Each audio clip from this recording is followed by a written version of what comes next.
After Adam and Eve were sent out of the Garden of Eden, life became different. The earth was no longer easy. Food did not grow without effort. Pain and sweat became part of daily life. Yet, even outside Eden, God did not abandon them. Adam and Eve began a new life, and soon, children were born. Later, another son was born, and they named him Abel. Their first son was named Cain. These two brothers would grow up under the same sky, raised by the same parents, yet walk very different paths. As the years passed, Cain and Abel grew into men. Cain worked the land, tilling the soil, planting seeds, and harvesting crops. Abel became a shepherd, caring for sheep and watching over them with patience.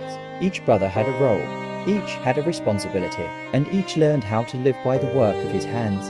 In time, the brothers decided to bring offerings to God. Cain brought fruits from the ground. Abel brought the firstborn of his flock and the best portions. Both stood before God, lifting what they had worked for. But something was different in their hearts. God looked at Abel and his offering with favor, but Cain's offering was not accepted. Cain's heart burned with anger. His face fell. Jealousy began to grow where peace once lived. God spoke gently to Cain. He asked, "Why are you angry?" God warned him that sin was crouching at his door, waiting to control him. Cain said nothing. He carried his anger silently. One day, Cain asked Abel to go with him into the field.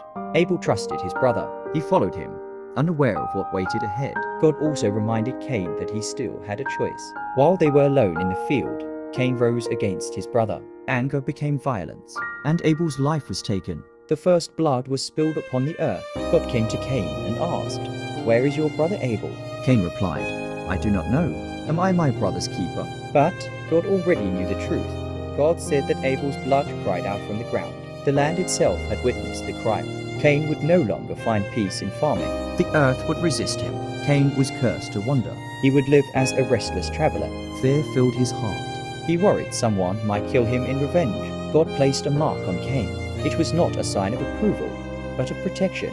No one was allowed to kill him. Even in judgment, God showed mercy. Cain left the presence of God. He moved east of Eden and began a new life, but the weight of his actions followed him everywhere. Abel's life was short, but his faith spoke loudly. He offered God his best, and even after death, his story continued to teach generations. The story of Cain and Abel is a warning, but obedience, humility, and faith bring life. God still asks humanity the same question today. Where is your brother? The answer lives in how we treat one another. The story of Cain and Abel reminds us that choices matter and hearts matter even more.